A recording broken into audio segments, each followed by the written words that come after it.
welcome back again mga kahabi sa panibagong video. And for today's video mga kahabi, meron tayong biniling ibon last month and papakita ko sa inyo saka kung gaano kalipit tong ibon na to.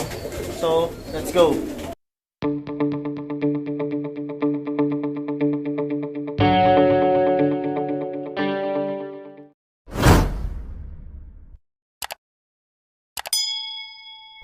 Okay mga kabi, ito yung nabili kong ibon last Holy Week. Monday, Thursday yun nung mabili ko to.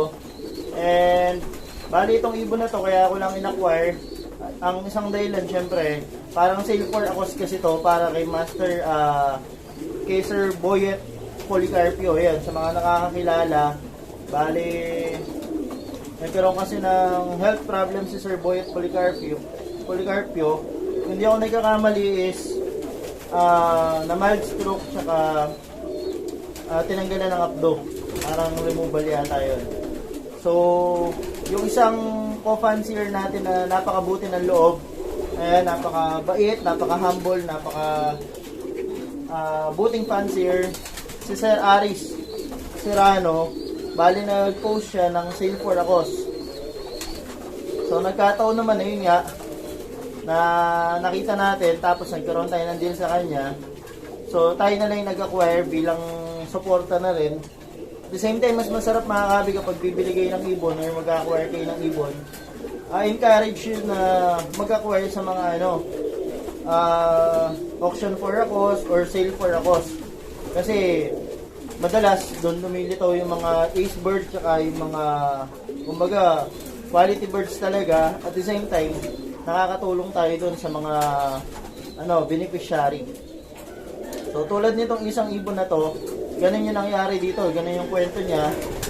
So aside sa bloodline is meron siyang kwento sa akin na kung ano yung tsaka kung paano natin nakuha to. Ayan.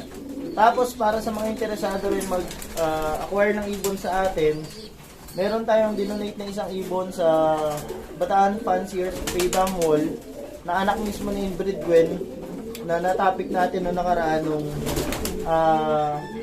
ibon ko na pang south. Bali binrate ko yun si Inbred Gwen nung pang norte, pinaras ko kay Kurt.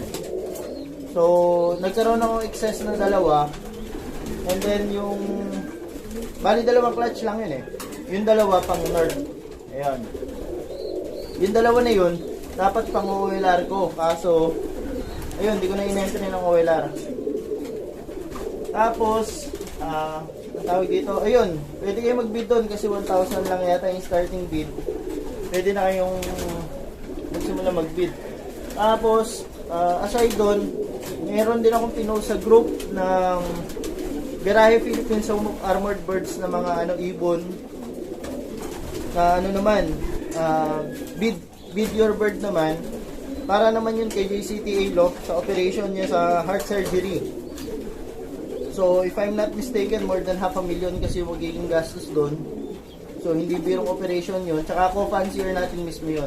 Even yung doon sa Bataan Fanciers Freedom Mall, kaya nag-donate din ako. Hindi ko siya personal kilala yung tao. Pero fancier din, kaya nag-donate tayo. Ayan. So, ito na yung ibon mga kabi. Pakita ko na sa inyo. Ito na yung ibon. Medyo nauna yung lugon niya sa ulo kasi siguro dahil dito sa paka nandito sa Taiwan cage, Taiwan breeder cage. Baka tinutuka siya ng katabi niyang hen. Ayan, kasi YB pa lang to. Ano na siya dito? Siguro mga 2 weeks. Bali April ko na pala na-acquire to. Ayan. Simple lang yung ibon, yung size ng ibon hindi ganun ka laki yan. Small to medium lang to kahit na magkaedad.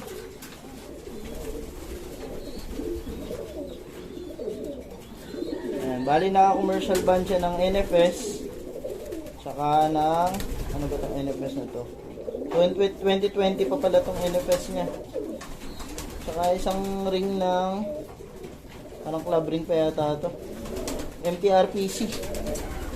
Ayan, naka MTRPC club ring pala to. So na-acquire ko nga ito mga kahabi kay Sir Aris Serrano. from Pampanga. Ayan, shoutout sa iyo, Sir Aris. Maraming salamat sa materialis na to. Ayan. So, dati pa nakikita ko ng ibon niya na si Impossible Dream. Gusto ko mag-acquire doon. Kaso nga, kumaga dati syempre, wala pang budget, iba pa yung priorities. So, nangyari is, naghintay lang tayo kumbaga ng tamang pagkakataon. And then, time came na nabalik pala sa kanya si Impossible Dream kasi mga kabi, nabili yun ni Sir Richie Alan De Leon ng presidente ng MTC.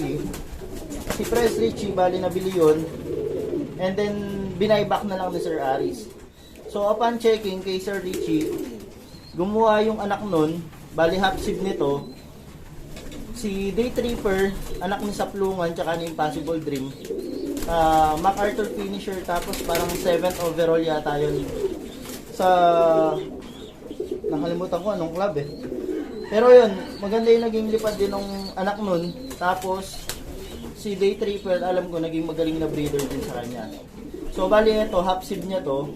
Bali ang tatay niya, si Impossible Dream, ang nanay niya naman is Santa Ana Cagayan finisher, full sibling naman ni Impossible Dream. So inbreeding na yung ginawa, ito yung nilabas na ibon. Ayan, kaya medyo maliit na rin. Pero according kay Sir Aris, hindi rin ganun kalaki yan yung mga Japan niya. So ang bloodline nito mga kahabi is Japan. Ito yung mga unang Japan na talagang tumitira hanggang ngayon. Ayan, kaya kung tawagin is parang original Japan. Ayan, so ito sobrang tuwa ako kasi makakatulong to sa breeding ko ng pang-OLRs kasi mga kahabi, si Impossible Dream si Impossible Dream is first overall champion ng RMC One Love Race na Gold Cup Series yata yun.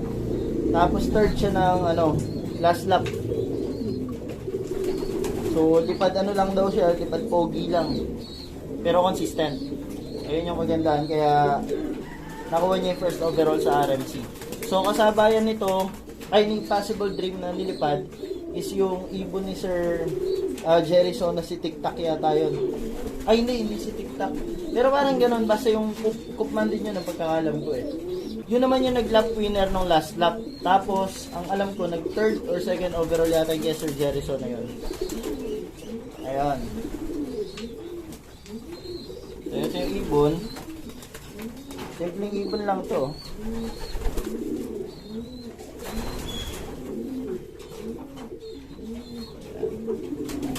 Pinapagulang ko pa. Pang January or breeding, pwede na to.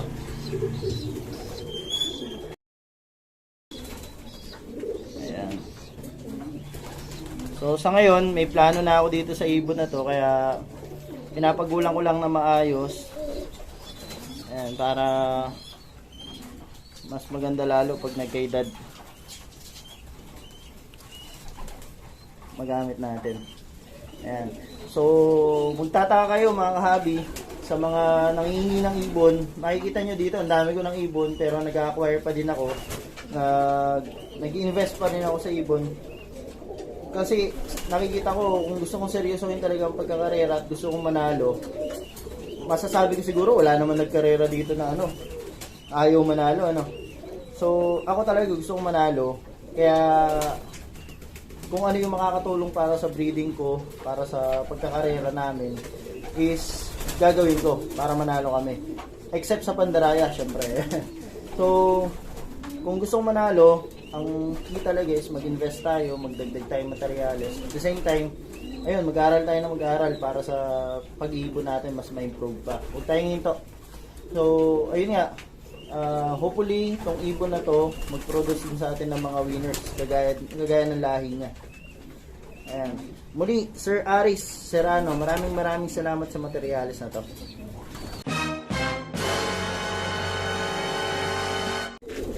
Dito ko natatapusin tong video na to mga kahabi. Ito yung ibon natin na yun. Ayan. So maraming salamat ulit sa panonood ng video na to, sa mga walang sawang sumusuporta sa Garahe Philippines, sa Garahe Page TV. Maraming salamat. See you in my next video. Stay safe and God bless.